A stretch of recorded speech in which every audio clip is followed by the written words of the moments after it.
Selamat malam, Bang Rifki dan teman-teman.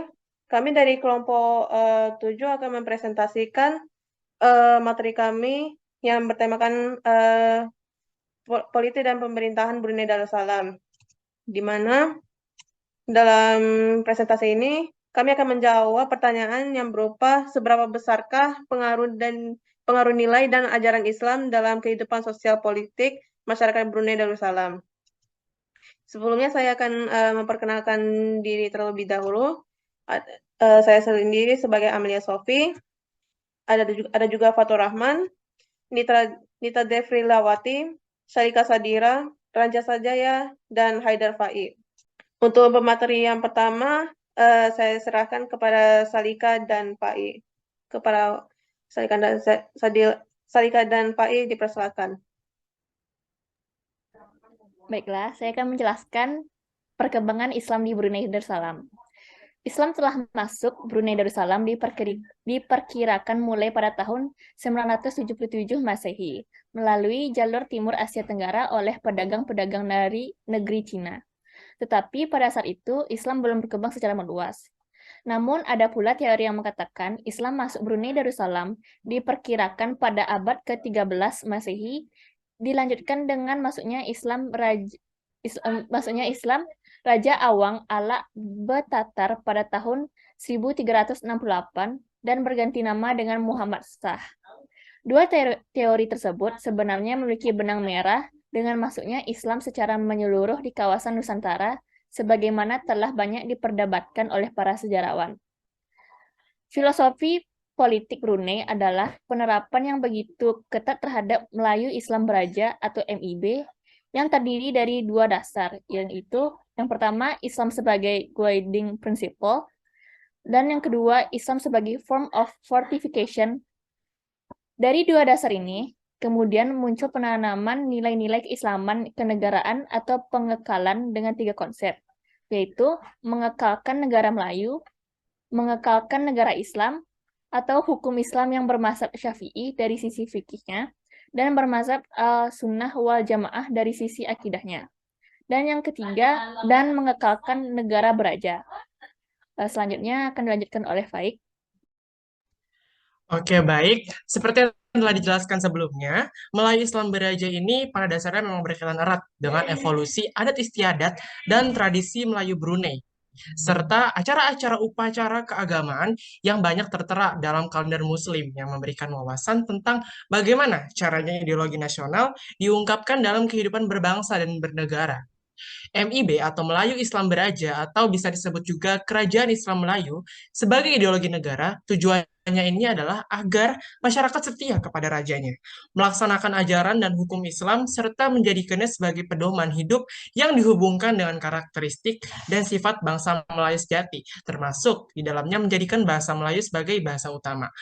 Adapun beberapa raja yang memiliki nih peran penting bagi pengembangan Islam di Brunei Darussalam, di antaranya yang pertama yaitu Sultan Muhammad Shah Sultan ke-1. Sebelum masuk Islam, ia lebih dikenal sebagai Awang ala Betatar.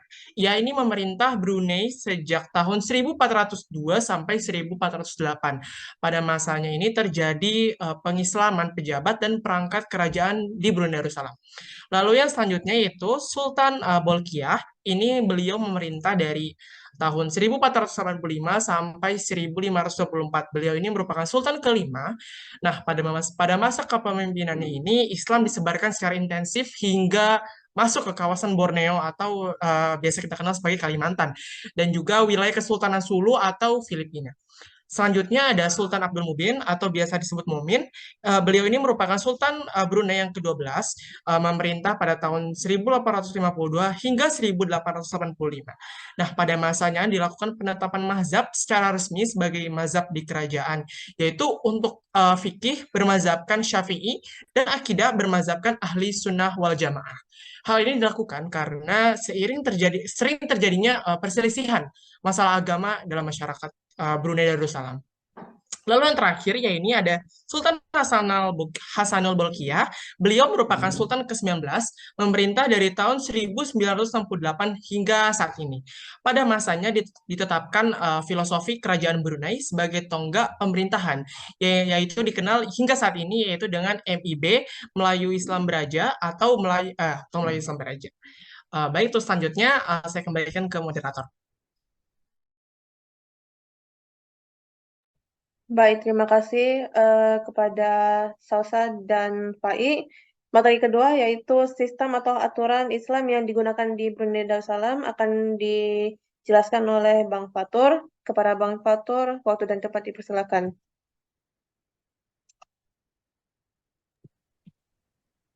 Baiklah, di sini saya akan menjelaskan tentang sistem dan aturan pemerintahan di Brunei Darussalam.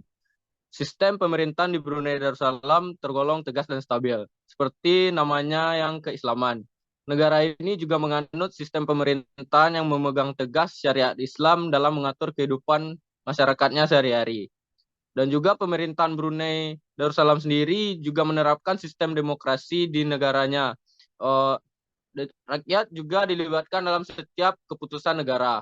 Dalam pemilihan anggota birokrat, Brunei Darussalam cenderung menerapkan sistem perekrutan secara tertutup.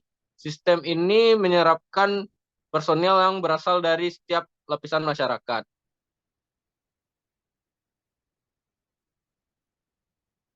Next. Yang kedua, sistem pemerintahan di Brunei Darussalam menganut sistem monarki absolut. Brunei Darussalam dipimpin langsung oleh seorang sultan yang memiliki kekuasaan mutlak.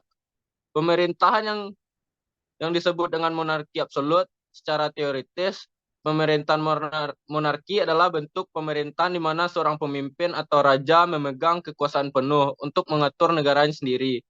Bentuk pemerintahan ini cocok diterapkan untuk negara-negara kecil karena jumlah penduduknya yang sedikit. Namun tetap berlaku sistem demokrasi di mana rakyat masih diakui pendapatnya.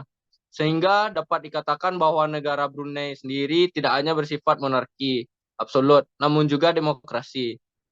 Sekian penjelasan dari saya, dikembalikan ke moderator.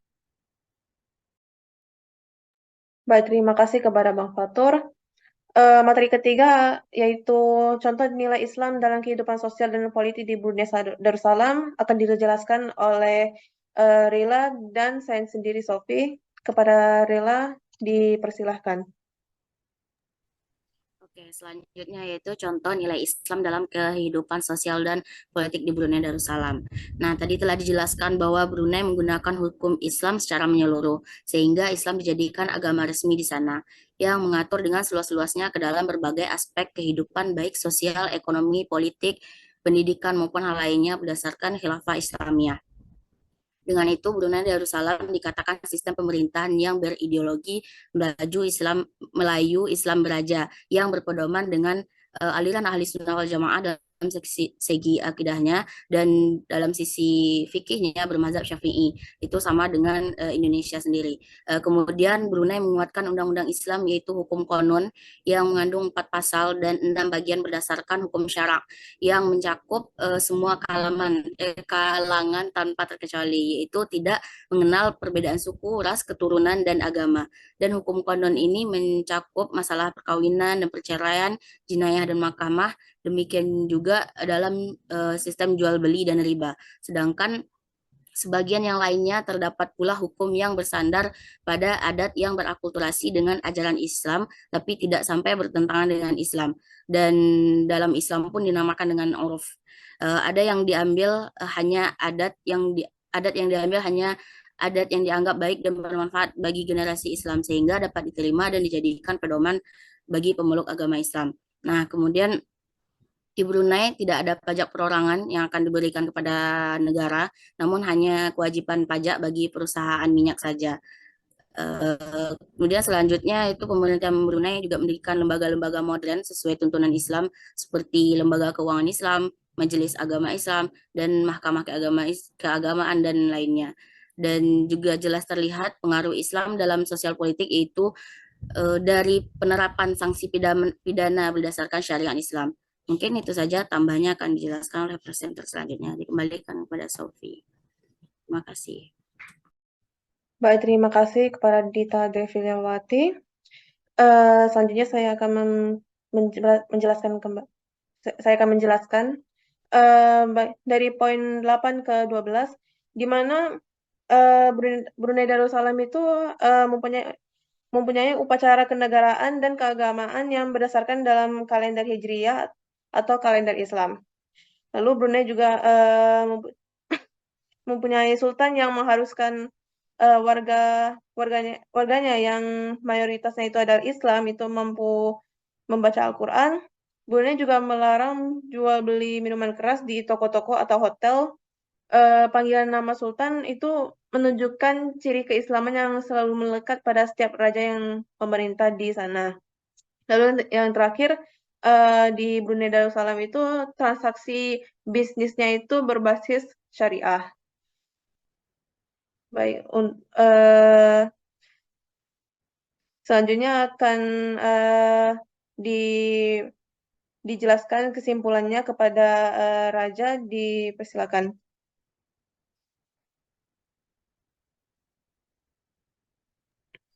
Baik, terima kasih moderator. Nah, di sini saya akan menjelaskan kesimpulan terkait materi yang kami ambil ini. Di sini Islam dijadikan sebagai agama resmi negara yang mengatur dengan seluas-luasnya ke dalam berbagai aspek kehidupan, baik sosial, ekonomi, politik, pendidikan, maupun lainnya. Adat di Brunei dijadikan undang-undang yang berakulturasi dengan ajaran Islam. Seperti namanya, yang keislaman, negara ini juga menganut sistem pemerintahan yang memegang tegas syariat Islam dalam mengatur kehidupan masyarakat sehari-harinya. Baik, mungkin saya kembalikan ke moderator. Terima kasih. Baik, terima kasih Raja.